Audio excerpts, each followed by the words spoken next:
Sikubingelele mbukeli sikwamukele indabeni zesiZulu ngehora lesikhombisa igama lami nguNoxolo Mamtshali wakwamwali kwaze kwayintokozo mbukeli ukuthi siphinde sihlangane ke namhlanje kusihlwa umsebenzi wami ke mbukeli ukuthi ngikulethele indaba ngithamunde njengoba zinjalo ezisuke zenzeke osukwini lapha eNingizimu Afrika kanjalo nasemazweni onke nje ke jikelele hlala phansi kunethezeke kwenza isiqiniseko sokuthi uhlezi phansi mina ngizobe sengikuphakela zona ngabe ngisapholisa amaseko singene kuzo ke ihamba phambili kuleli hora. The president himself or herself, the cabinet, they cannot identify a king for a kingdom. Belo senkantolo ephakeme yasePitoli udaba lombango obukhosi besizwe samaZulu njengoba umuntu uSimakade kaZwelithini ephikisana nesinqumo sokuqokwa kwengonyama uMisuzulu kaZwelithini. Our own estimates indicate that green hydrogen has the potential to remove 10 to 15% of our domestic emissions. Umengameli wezwe uCyril Ramaphosa useyivule ngokusemthethweni ingqungquthela yokubhunga ngendlela zokukhiqiza amandla ogesi enganukubezi imvelo eKapa.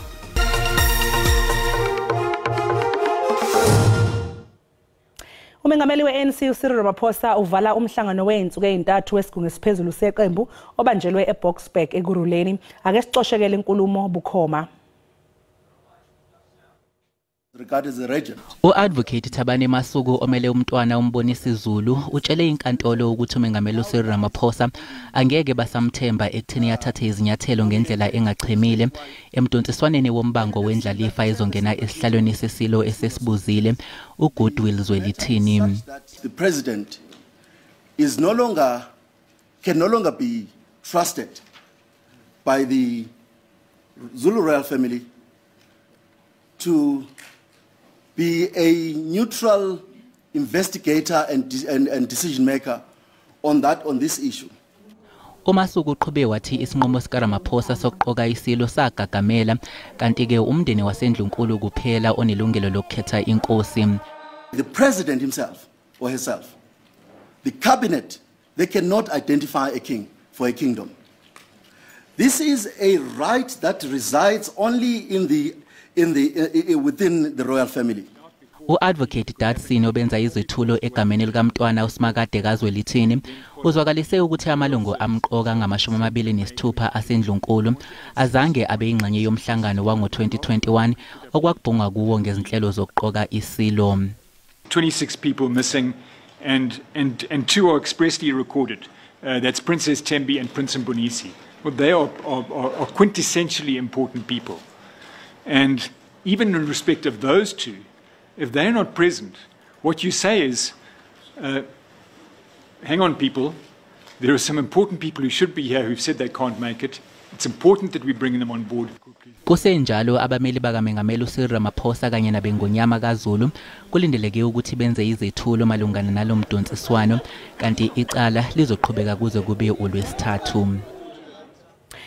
Mbukeli kanti ke njengamanje ke siphotha izintambo ke sibhekela phaya emhlanganweni wesigungu esiphezulu seANC lapho uCyril Ramaphosa umengameli evala khona umhlangano wey'nsuku ey'ntathu wesigungu esiphezulu obanjelwe eBoksburg ekuruleni. In areas such as energy and logistics, which are important key drivers to our economic growth. The NEC, while noting revenue shortfalls and related rising debt levels, urged government to exercise fiscal discipline in a manner that does not compromise the priority areas adopted by this ANC-led administration. Our country has turned a definite corner as far as our electricity or energy security is concerned, particularly in relation to load shedding. And the levels and the frequency of load shedding are expected to improve during the fourth quarter. This is largely due to the return of the Kusile units to generation once again. It is also due to the embedded generation by private household and businesses. Kusenjalo umengameli wezwe uCyril Ramaphosa uthi umkhakha wozokuphehlwa kogesi ohlanzekile onganukubeza imvelo uzoba nomthelela omuhle kakhulu ngokwakheka kwamathuba emisebenzi uphinde futhi usimamise nomnotho wezwe. Ubethula inkulumo yakhe emhlanganweni iGreen Hydrogen Summit ebanjelwe eKapa.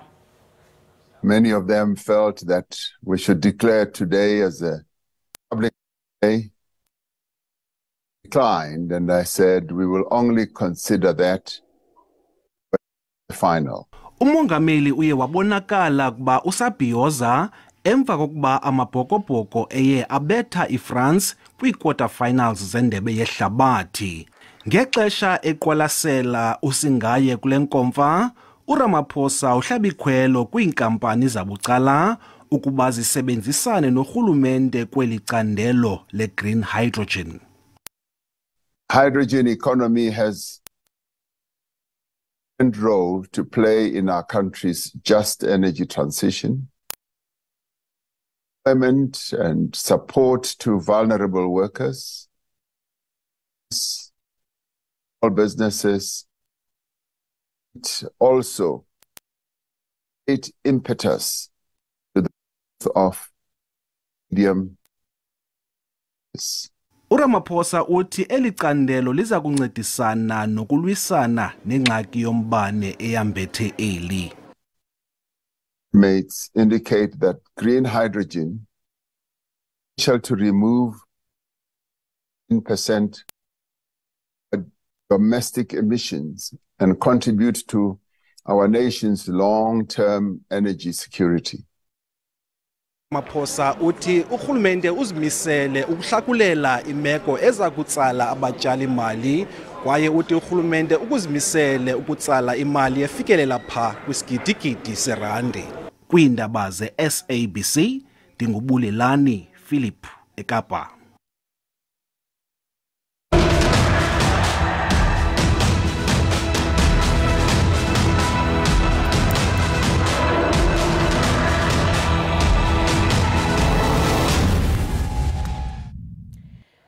Kube nombhikisho eWest Bank ePalestine obekuhloswe ngawo ukweseka abantu basePalestine nabaseGaza njengoba iqhubeka nje impi ephakathi kweHamas nezwe lakwa-Israel. Njengoba nje abantu bebaleka edolobheni iGaza kunempawu zokuphela kwethemba kubo njengoba besemzileni eRafah ephakathi kweGibhithe nePalestine. In Palestine, this is like they think it's not people here. These people here. These people here live. It's not life. Usiza folile edolobheni laseGibhithe iAl-Arish kanti abantu badinga usizo. The humanitarian situation is one which, of course, we're concerned about and that I've raised in all the calls and interactions I've had with other leaders from across the region, and in particular making sure that we can try and get the Rafah crossing open. That will ease the humanitarian situation. Ubuholi beHamas buthi busaqinile.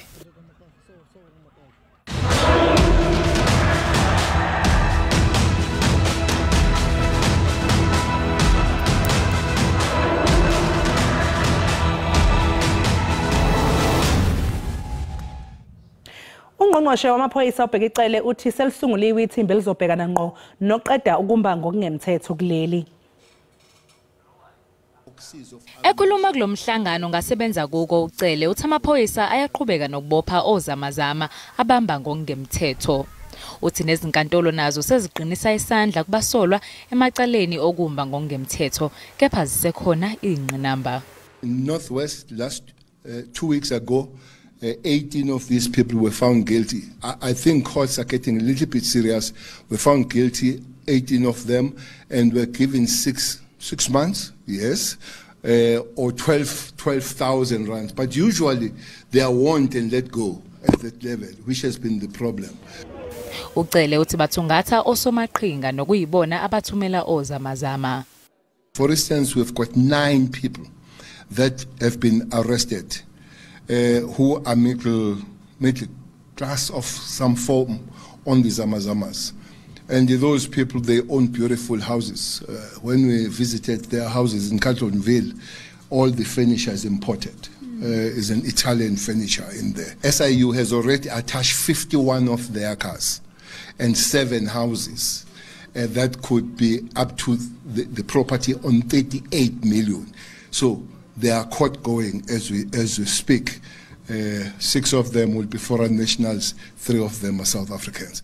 Ucele uphinde wathi basebenzisana nohulumeni waseLesotho ukuxazulula lenkinga njengoba iningi lozamazama kubikwa ukuthi baqhamuka kuleli lizwe. Izifundazwe ezithintekayo kulolu hlobo lobugebengu eGauteng, eFree State kanye neNorthwest. Mbukeli okwamanje sasiqunga phanga seyitolo kanti uma ngabe sesibuya ke sokuphathela udaba oluthile. I will abide by the aims, objectives and radical policies of economic freedom fighters. Lawa obengumvikelo omphakathi uadvocate Busisiwe Mkhwebane usememezele ngokusemthethweni ukuthi useyilungu le-Economic Freedom Fighters.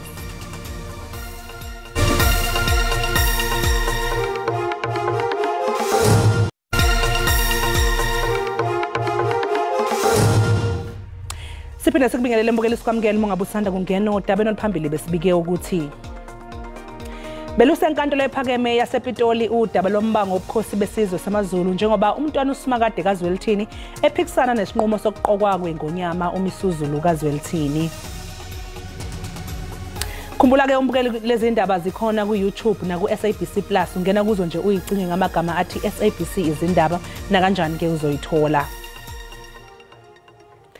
Lihlahlela ikusasa icala lokubulawa kaSenzo Meyiwa lokho kuza emva kokuthi uadvocate Thulani Mngomezulu ezomela umsola wokuqala nowesibili ukuzosiza ummeli uSipho Ramusipile.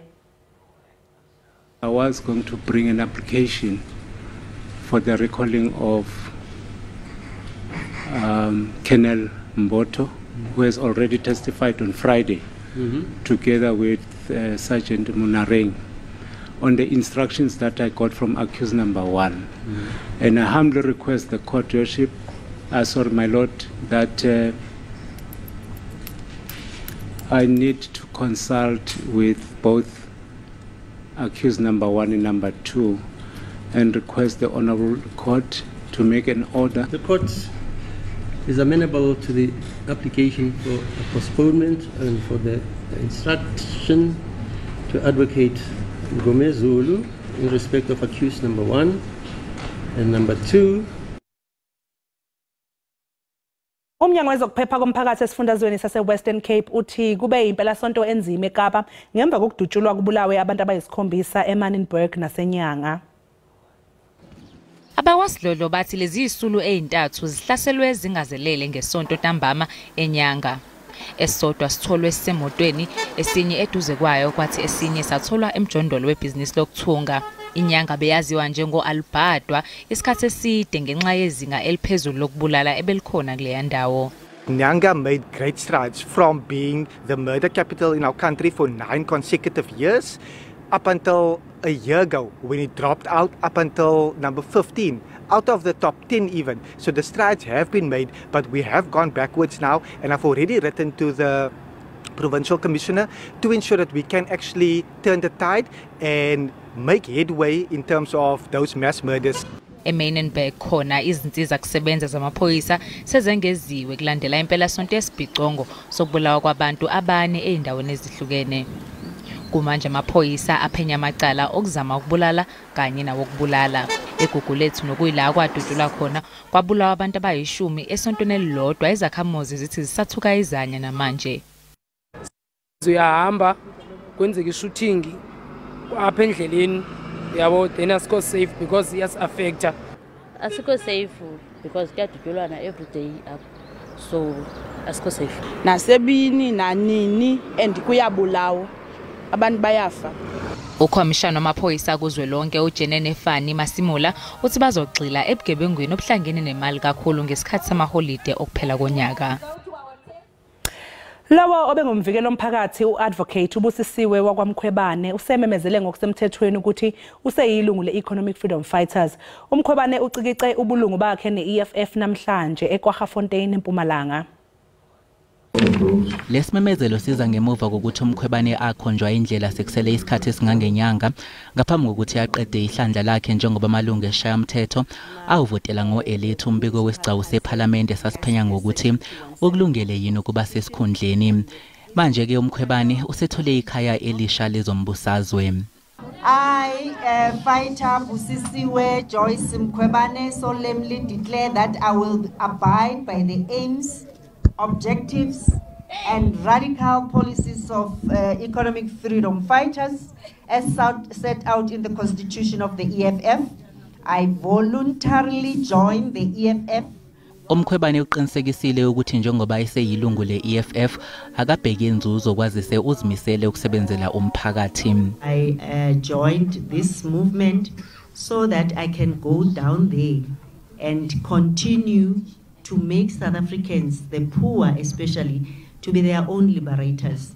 Bangahlali, banganamanzi, banganama sanitation, bangana electricity.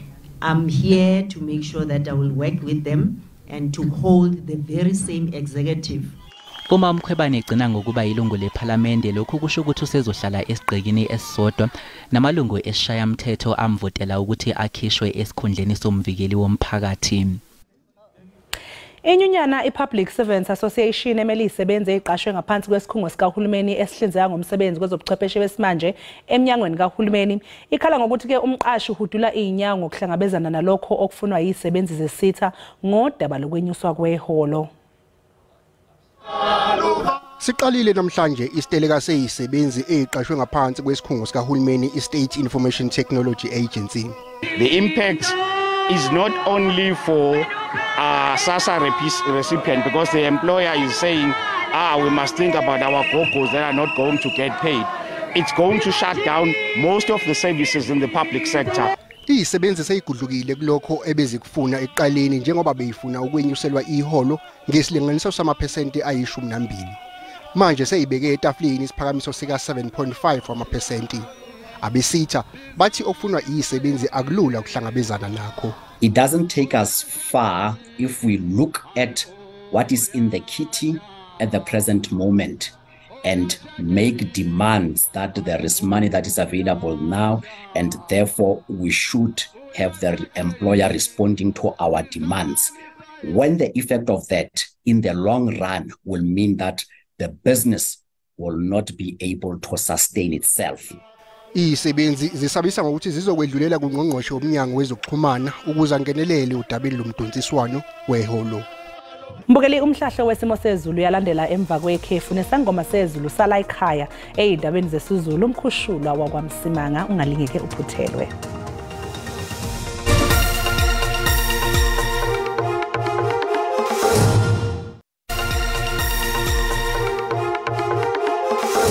Kwayintokozo mbukeli ukuthi siphinde sihlangana njengoba sisho sithi aqhubeka amakhulu kakhulu amathuba emvula ke eMpumalanga Eastern Cape lapha eMthatha kusajonisi kuso sonke isifundazwe salapha kwaZulu-Natal kongena eMpumalanga enyakatho abe makhulu ke ngokuphakathi siye siyongena nako Port Alfred eGauteng seliyaqala liyaphakamisa amathuba sathanda kuba mancane sisho sithi ke liyabalala entshonalanga sika ngamafu ongena kakhulukazi ke lapha ko Beaufort West osuku lakusasa khona ukubalala kuzo zonke indawo ezingapha entshonalanga aqhubela amathuba amakhulu kakhulukazi ke enyakatho yaZulu-Natal nakuso sonke nje isifundazwe kwaZulu-Natal makhulu ngokuphakathi ongena eMpumalanga enyakatho mancane kodwa eGauteng ukwehlala phansi lapha eMthatha osukwini ke lakusasa sisho sithi South African Weather Service iyaskipha isixwayiso sokuthi singalindela imvula ezingathanda kuba namandla kakhulukazi ke okhunoli lapha kwaZulu-Natal isigaba sesithupha kulezo ndawo isigaba sesibili kwezinye indawo kwaZulu-Natal phelezela ukudumeza lapha kusigaba sesibili isixwayiso eMpumalanga eFreystata kanjalo nalapha eGauteng kanjalo naseMpumalanga uyongena lapha engxenyeni esenyakatho sisho sithi noma sihlabela phambili siyobheka usuku lakusasa sakhona lesixwayiso semvula ezinamandla kakhulukazi ke enyakatho yaZulu-Natal siye siyongena kakhulukazi ke ikakhulukazi lapha enyakatho ngathanda ukuthi kube isigaba sesibili kwaZulu-Natal enyakatho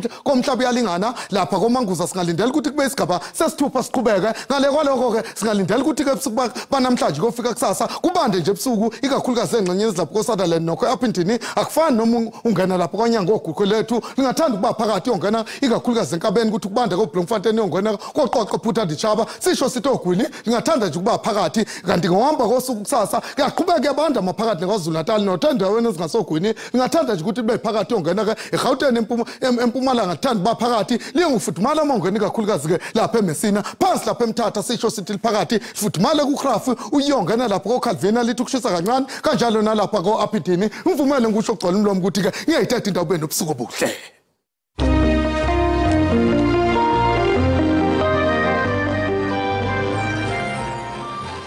Sibonge kumkhushulwa ngesimo sezulu umbukeli usale kahle.